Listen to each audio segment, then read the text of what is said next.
Spending cuts and taxes have been high in the public mind recently.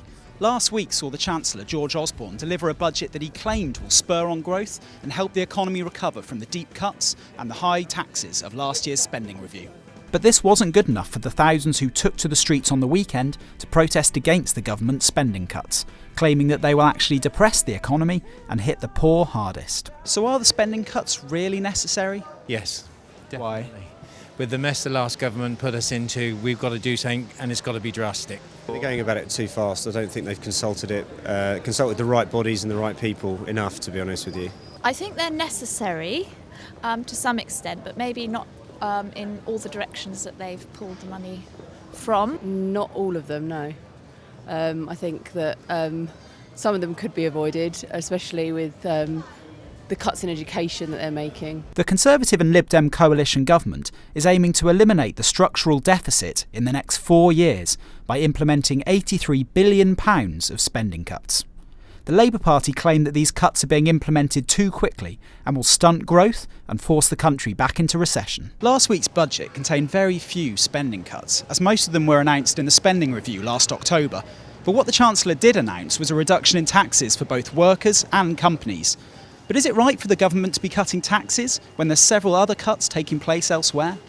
Well, we have to encourage people to spend money, invest money into the country, which mainly the general public, man on the street, don't appreciate and maybe don't quite understand. Absolutely not. No, I don't think that's right. I think it's the wrong thing to do, actually.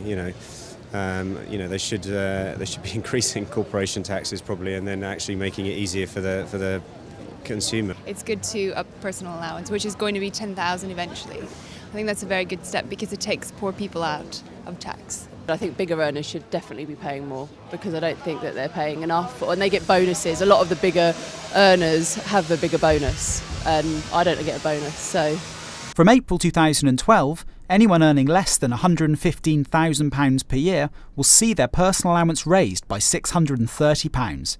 This means they'll be able to earn £8,105 in a year before paying any income tax. What's more, corporation tax, the levy on company profits, will also be reduced by 2% this month. The income tax cut will obviously put money back in the pockets of low earners, but as a whole, has this budget made us better off? Slightly, maybe I have to pay a little bit more. I'm definitely worse off than I was this time last year. It probably has taken money out of my pocket. I haven't really looked at it in any detail, to be honest, but I'm sure it's affecting a lot more people than myself. Most of the people I've spoken to today were fairly unsure about what impact the budget would have on their finances. But there are a few announcements that were made by the Chancellor that could affect you. A new shared equity scheme to help first-time buyers will provide an interest-free loan to help towards deposits. Public money will also be used to help bring down high water rates in southwest England. And air passenger duty, the tax on air travel, will be frozen until next year. But the big rabbit-out-of-the-hat finale of this year's budget was the surprise cut of 1 penny per litre on fuel duty. But is this enough? No, not at all. I think the fuel duty tax is terrible, because it affects everybody and prices for things as well. So I don't think that's fair at all. In fact, the fuel duty is something that does affect me and it does annoy me. We would all like to have been cut. I mean, look how much has gone up in the last couple of months. It's gone up a ridiculous amount of money.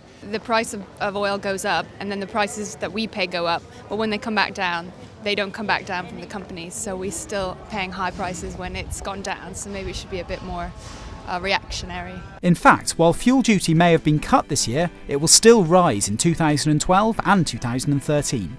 And the government are paying for this tax cut by levying an extra £2 billion of taxes on North Sea oil companies. The surprise cut in fuel duty may have triggered a few positive headlines, but many are still dubious about whether the tax cut will actually materialise at the pump. And this isn't the only government economic policy that people are sceptical about. Yes, we know that getting this country back on track will cause some economic pain, but will the ends ultimately justify the means? Only time will tell.